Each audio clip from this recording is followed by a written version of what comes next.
What's up, guys? It's me, that NCAA Gamer. Today I'm at locals at Vortex Cars and Games, and we have another special profile of Dex. Tell me what's your name and what you play. My name is Matthew Welcome, and I play Brave++Therion+Sunavalon. So most people know it colloquially as Plant Combo, but I've been playing this for The 15-minute plant combo. True, yeah. My first turn is just, you can take a nice little nap while I get my whole combo done, and then the board's set, and you can't really play the game. So, I've been playing this for about a month now or so. And, Probably when all the Therion stuff came out. Yeah, and so it's definitely been my favorite deck to play. I've always been a combo player, and so I just sort of gravitated naturally to this. So. All right.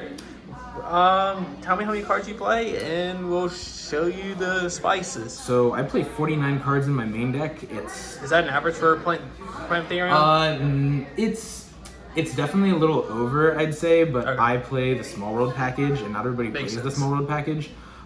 So the ratios even out. I've got 13 ways to get to the seed, including is Small World the seed itself. insane with Plant Therion? I think it is personally. I really like Small World bridging either into plants or extenders. It's a good way to get Ash out when people are. People aren't really one of the big strengths of this deck is that people don't really know where to interact with it, and so they'll ash you on the first thing that searches something, but then you have 6,000 ways to search things in the deck. Makes sense, yeah. So it's just really nice, and also it can search. You can search hand traps if you want to play more hand traps. I used to play 3 Ash in this deck, and there are 1,000 ways to bridge into Ash, bridge into Troll. If your combo gets shut down, you want to shut them down the next turn, you just, Small World bridge after you get shut down into Droll, so you can kind of shut them down back and try and, bounce back on a turn 3 or so. Oh, that's really cool. All right, we'll start showing you the cards. Yeah, so this is pretty standard for plant stuff with just the engine. 3 Loci. He is the centerpiece of the deck. It's a 1-card combo. He's who you're trying to turbo out for the start of basically every single combo. So this pretty much your bread and butter for the monster. He is the bread and butter, yes. He is also a Draco back target, which we'll get to later. But most people don't realize that because he's a normal monster, you can activate Draco back effect. Makes sense because you attach it to the seed. Oh, that makes sense. That's interesting. I personally play 2 sewing. This could go down to 1, truthfully, because you're searching it off of Dryas every time, and you can chain block Dryas, so it's sometimes easy to dodge Ash and stuff like that with sewing and Faithful, or with Dryas effect and Faithful Adventure, because they both search at the same time. But this could reasonably go down to 1. I like it at 2 because sometimes I like drawing it in my opening hand. And so it's just nice to bait people out if they want to effect Veil or Dryas or something like that. You can still continue your plays. Okay. This ratio right here is purely based on how horrible my draws are. I play 2 twin. Oh. So this is a 1-of. You could play a 1-of. You pretty much can play it 1-of, and a lot of plant players will tell you that you probably should play this at 1. But I draw this thing so often, and your combo gets so stunted on average when you draw it. So you don't want to draw it. You don't want to draw this card ever. So the spell cards special summons it? Yeah, so the spell card will special summon this from deck, and you activate its effect because the spell will make you take 1,000 damage after you summon it, and then Dryas has an effect where you, upon taking damage, and Twin has an effect on special summon. Oh, okay. Makes sense. So, but it only summons from deck, so you definitely don't want to have one of these in your hand, ever.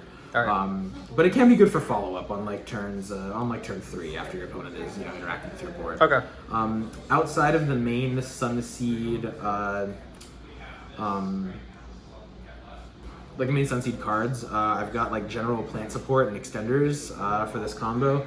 So Rose Girl is a 1-of. You search her off of Aromatherapy Jasmine normally, and she is a free plant that gets sent to the graveyard alongside, or when you activate Shrine, you have to discard a card, and she can add herself back to the hand if you have a plant on the field. So she can help you extend with Snowdrop, who you'll see later, just a free body. All right. Lonefire is the MVP Small World bridge of the deck. He is purely there to bridge for Small World, and he bridges to absolutely everything. There's a funny side deck card that you'll see later that he bridges to that Then another plant player, high-res plant player, who I can't really remember his name, but he, showed off this little interaction. I thought it was hilarious. It bridges into Lava Golem because they're both fire. And so going second, it's if they don't, what's it called? If they don't ash or they don't interact with it, then you have a free Lava Golem you can do to just try and break their board, which I think is funny. Wait, how? So Lone Fire Blossom only shares fire with Lava Golem, and so since they both share small world. Okay, So, I about to say like what? Yeah. And I was like, so small Lone Fire world. himself doesn't, but as a small world bridge, he bridges into Lava Golem turns plant. What? Yeah. Snowdrop is just another extender, a way to you tribute Bengal Lancer. And Bengal Lancer has an effect to get himself back from the grave, so tributing him doesn't really matter. This is the only hard plant lock in the deck. There are other parts of the deck that lock you into plants from the extra deck, but that doesn't really matter because you're going through almost your entire plant. Your extra deck's pretty much all plants in a way, so it doesn't really matter. Almost everything in there is going to be a plant. And finally, Rika's finally in play because when they first came out, it was not playable because people would rather play Elwynch or Adamant Spader. Yep. And so finally we get to see Snowdrop's Rika. finally getting her chance to shine. She's level modulation for all plants in the field, and so some people use this to play things like Hyperidon in the extra deck. I personally don't, but I've seen people who have, and it's a nice little negate if you need to add another one to your combo in there. Okay, that sounds neat. A million of them. Cool. This guy's hilarious. Cactus Bouncer. If you turbo out your seed with die or 1-for-1 and they don't interact with your combo, this is your normal summon at the end of the turn. You basically have 12 cards on the field actually, because all your zones are full. And Cactus Bouncer stops anyone from special summoning anything. That's insane. And so They're the 1800 stick monsters, dude. That's pretty strong. 1800 stick. People try and normal summon a Luber to beat over it. You just spin it back to the hand with Bengal Lancer, so they can't do anything. Damn. So very, very fun. This card's kind of odd in this deck. Yeah, it's a boss generator. So Mardell is a plant. Yeah. And she adds plants to your deck. I like playing Mardell if I don't run into the Adventure Engine, because the Adventure Engine clogs up your zones really bad. And Mardell is just a way to sort of like be more, it's just like a workaround in the combo to give you more plant bodies on the field. Yep. And she's also a small world bridge into Gamma, which I like to have if I expect my opponent has like Droll and Lockbird or something. Okay. Unfortunately, I draw this card with Small World a lot, so it ends up being a bit of a brick, but it's, it's fine. It's literally fine. Yeah. Everything is, we're good. Laurel is the normal monster, or not the normal monster, just like the combo linchpin of this deck. She's the one who procs Jasmine twice, because Jasmine's only a soft once per turn. And so you gain 500 off of sending her to the grave. Jasmine procs to add a plant to hand. The other Jasmine also procs to add a plant to hand, so you get 2 more plant extenders to sort of work through your combo. So really, really nice stuff. I play 1 Shrine. You search them off it's your second search for Dryas typically, and he's the way that you sort of end on 2 link 4 plants, and can bring the seed back to get you either into Bengal Lancer plus Dry Trenche, or Dry Trenche plus a Sunlight Thrasher. Okay. So it's just a nice way to get the seed back. You're getting the seed back with like a bunch of cards in this deck, so it's really nice. This is the most broken card of the deck. This is the all-time MVP. Nobody likes to read because they're all Yu-Gi-Oh players. Sunavalon Bloom. It is a board-wide imperm for your opponents, and it is not till the end of the turn. It is forever. So if you have the plant link 4 on the field when it resolves, then that'll happen. And the second effect is the one that everybody always forgets about. It is a battle effect, basically. During damage calc, Sunavalon Bloom will proc, and a plant link monster that you have will gain attack equal to the monsters in general. That's attacking, or that it's pointing to. It's pointing to. Okay. So Dry Trenche, who normally has 0 attack, has 3 down arrows, and your down arrows are normally pointing to something like Griffin Rider token, Regulus or something like that. Yeah. Then she's getting, like 6,000, like 68, about because like it's 2/2 and 28. 35 typically, but so it'll be like 7,500 attack. It's always huge. So I see next is your Brave Engine. Yeah, So so to you've show got us the whole Brave Engine all at once. Yep. So People who know what it is. Yep. So I play Legal Knight because it helps the deck go second. Okay. Also, if you draw Griffin Rider, but you still want a full board, and you have to use Griffin Rider in your combo somewhere. Yep. If somebody's trying to like bait that they have, like Imperm plus a nib or something, if they just drop a nib just to try and like bait it out, I'll jam Griffin Rider, and then I can search Illegal Knight if I already had Griffin Rider in hand. It's like niche situations like that, but it also helps a lot going second for breaking boards. I play 2 right. I don't feel the need to. Yeah, I play 1 right on my deck, so yeah, it's just like it can get really bricky if you play too much of your package. Water Enchantress can search it from the graveyard too, so that's the reason I just play 1. So I just play like 2 Water Enchantress and 1 right. I can search for the right off the graveyard because not many people do main DD Crows. They sometimes decide it, but not all the time. But the only players you gotta watch is like Flunderies. Yeah, and then also Sword Soul players tend to play DD Crow a lot, but our Sword Soul player always has that card as glued to his hand, so I hate playing against him. 3 Water Enchantress, 1 Fateful, 1 Draco back, 1 Griffin Rider. Yep, we know. I'm technically playing 4 Water Enchantress because I have a copy of Foolish Burial that's almost solely there for just pitching Water Enchantress to get the a little bit more consistency in the. We already know about Fateful Adventure. Protects your token from destruction on the first hit while it has the equip spell equipped, and Griffin Rider's Armory Negate. And that's also protects your Regulus from destruction if it still has the Lily Borea equipped, because it's monsters that have equip spells. Equips cards equipped to them. So yeah. So next is your Therion package. So just send them all at once. So all at once I've got. So you play Regulus. 5, I believe, right? Yep. 3 Lily Borea, 1 Disc Coliseum. You search this basically all on your combo, but I do like seeing Lily in my opening hand just as an extender. Nice, beautiful Starlight Rare. Yes, sir. One of my friends pulled those at a regional, and I immediately traded him like an arm and a leg for it. I love seeing Lily Borea in my opening hand. She's a great extender. Because she can search you Coliseum, play Coliseum to search for Regulus. Yep. So even if your main combo gets stopped in some way, but you have a Lily Borea, and they haven't like DD Crow'd or called by your your seed or whatever, then you can you'll send you'll use Lily, equip the thing, you'll send Lily in her entirety to the grave, grab Disc Coliseum, activate Disc Coliseum, get Regulus, and then Regulus can target Lily. One of the things that I've seen a lot of people do, including myself, is they'll accidentally just send the card that Lily has equipped, and then they don't have any way to get Lily off the board. Yeah. Just send the whole thing. That's so crazy. But she's a great extender and gets you to like the latter half of your combo. Makes sense. Then I've got these are the hand traps I play in the deck. I play Gammas. Gammas are, in my opinion, just like the best way for me to defend against. It thins out your deck by possible 1. Yeah. If you don't open up a driver, even though I opened up a driver multiple times. If you draw the driver, you just need to get better at the game. So. I was playing Despy Shadow, so I was like, I don't care. I can just discard it later with Theater, but still. Yeah. And so this card is really, really nice against Droll and Lock. I have Zeta in my extra deck to help with zones being clogged. Oh, cool. By summoning them. But nice. Yeah, if you see Droll, this is like my little anti-Droll package alongside Call by the Grave. And we already know what Call by the Grave does. Everyone's playing. Do you think it'll go back up by 2 maybe? I don't think it will, honestly. This card, I know some people want this card at 0.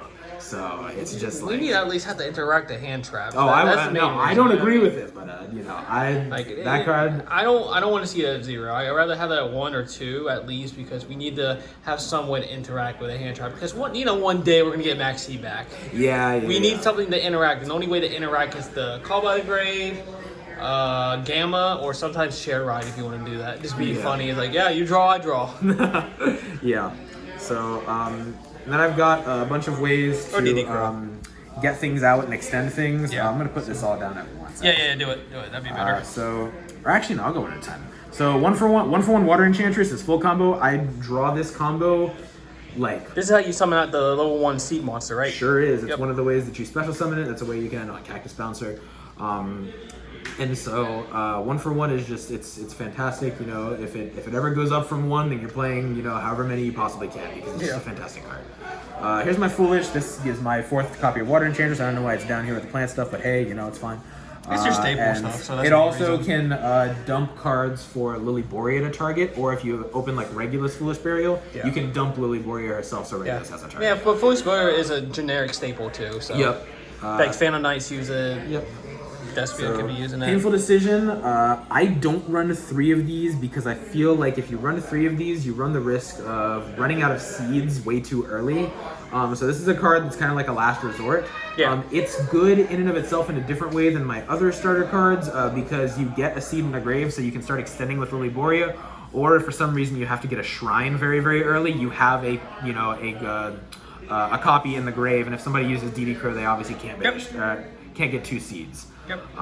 So unexpected die. I'm running 3 not once per turn. This card is crazy. This is how you normally get Cactus Bouncer out at the end of your turn. Just because it special summons the seed out, and then after you eventually add Cactus Bouncer, it'll be your normal summon. And then I also have Small World. Small World is fantastic in this deck because Lone Fire bridges into so much. It's actually just like the perfect card. That's crazy. Bridging through levels, bridging through attributes, etc., etc. That's crazy. That's the almost the entirety of the main deck. And then generally good interaction / board breakers. We have Imperms and we have 2 droplets. We know what they do.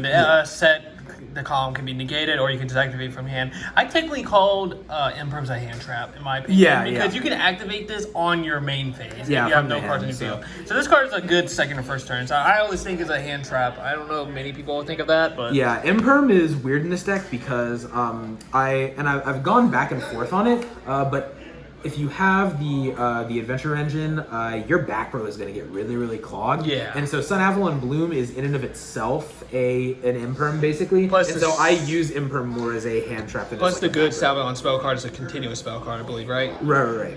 Okay. And so extra deck is pretty stock standard for the most part. Yeah, so 3 all your Dryas. Sunavalon stuff. Yep, this is your this is where it all starts, baby. The small tree. He gets you into everything you're trying to get into. If you ever get stopped on just tree, if somebody imperms it or effect failures it, remember on your turn that it does have effects if you take battle or effect damage. So if somebody tries to. This is how you're gonna win like game 3 when time's about to leave. That's not the one. Oh, that's the one. Okay. Yeah, no, that one will just gain you all the stuff that you lost back. Oh, okay. This is the one that wins you in game 3. Okay. I have 2 of these just to make sure that I can gain anywhere between typically 1,700 and 2,000 life points on my turn in my combo just naturally. And so that's why we play Dark Ruler in the side, because you can just win by life points even though you can't take their life points away. You can't damage your opponent by any ways. Yeah. Right. So, but you can still gain. So I played 2 Thrasher. I think Thrasher is insanely underrated, and some people play it at 1. I like it at 2. I just think it's a really, really good beater. It's a 4,000 attack, typically beat stick. How does it gain 4,000? So you have the seed out, you point to Dry Trenchet. Dry Trenchet will give it 800 attack, or through its effect, it gets 800 attack times the link rating of the monster it points to, or that you target. Okay. So you use Thrasher, target Dry Trenchet, you'll get 3,200 attack, and 32 plus 8 is 4. So it's absolutely huge. And one thing other people forget is that it will steal your opponent's monsters to a zone that a link monster points to if it destroys it by battle. So it's like a little snatch steal without the spell card. Yep, and so if you're up against like a Dragoon who's already negated something and it's 4,000, you like banish Sowing from your grave to stop it from getting destroyed by battle. So it's non-target? What do you mean? How you steal Dragoon is a non-target effect? Yeah. Wow, so you just, that's crazy. Yeah, so you just grab him, you use Sowing to stop your destruction from battle, and then it's just like, it's absolutely nasty. So you can take cards up to like 4,000 and anything below. The only way to defeat is Super Poly or Storm Venom Dragon. Yeah. So, 2 Jasmine. This is the other like huge, crazy MVP of the deck. This card is absolutely broken. I don't know why it's not limited in some sort of way, but you get like 1,000 plants if you gain life points at any point during the combo. And since it's not a hard once per turn, it's just really, really like solid, and you can resurrect it halfway through your combo to get a 3rd search. I think the only way that their card probably go at 1 is probably if it's more playable in other decks. Yeah. Because right now, without without the Therion and more of the Savalon for support, I don't think this deck would be even playable. Yeah, no, it's a deck that's always had its issues, but Therion and the adventure stuff really. It took time because it was the Sivion stuff was introduced in Ghost of the Past 1. Yeah, and so it's been quite. So it took a while. It took a while, and it's finally good. I don't think it'll go down to 1. Yep. Sunavalon Melius, I play 2. Yep. I think some people play 3. I think 3 is a little. I only see 2 at times. And so I think that 2 is like totally fine. Yeah. It's just another way to keep branching up to your higher link rating plant stuff. And people forget about the second effect, which allows a Sunvine monster that you target can attack up to the number of times or up to the number of Sunavalon link monsters that you control. Yeah. So if you ever end on Melius, Dry Trenche plus Thrasher, you can actually have them attack twice, which is really, really cool. Dry Trenche, the big boss monster, searches Bloom. I mean, it's really, really nice. Typically the monster who's getting the most from Bloom because it's the link monster that's pointing to the most zones, typically filled with a lot of things. Yeah. Bangalanche is our other big link 4. He spins back to hand. You take damage equal to the monster's attack. I like the artwork on this. Oh, it's beautiful. And you can lose in time to this, so just be careful with that. But well, your deck does take like 15 minutes, so that takes like what, 1/4 of the turn? Yeah, so be careful resolving Bangalancer if you're coming up to time, but I would just use all of your healing stuff to try and... the Salon healer. Yep. Then we've got Teardrop the Rika Queen. She's great. Just more forms of interaction. Your Also end finally board, playable. Yeah, your end board on average is setting up like 3 to 5 forms of interaction. Yeah, with makes your sense. opponent's turn, which is really, really crazy. And how many negates you can make on the board on your end turn? How many negates can you make? Without being interrupted. Well, hang on. Show your last card in your extra deck and tell me about that. It's just Omega. Yeah, it's just Omega for the side frame on your main phase. Got it. And so typically you can end on 3 negates. Plus, you have battle protection in multiple ways with Disc Coliseum and with Sowing in the Grave. Yeah. You have obviously the Quick Effect Tribute. You have stuff set in the back row. Just but the trap card, the continuous trap card, how can it be searched? Sunavalon Dry Trenche searches it on summon. Okay. So, Okay, that's cool. That's how. Show us your side deck. This is his opinion side deck. You don't have to copy it, but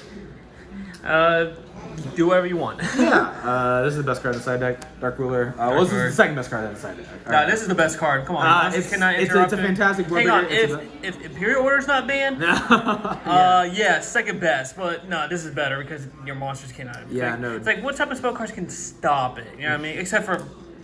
Yeah, what type of spell cards can stop it? Or traps? I guess J-Man, or Imperm on the column. That's the only thing. But so it's...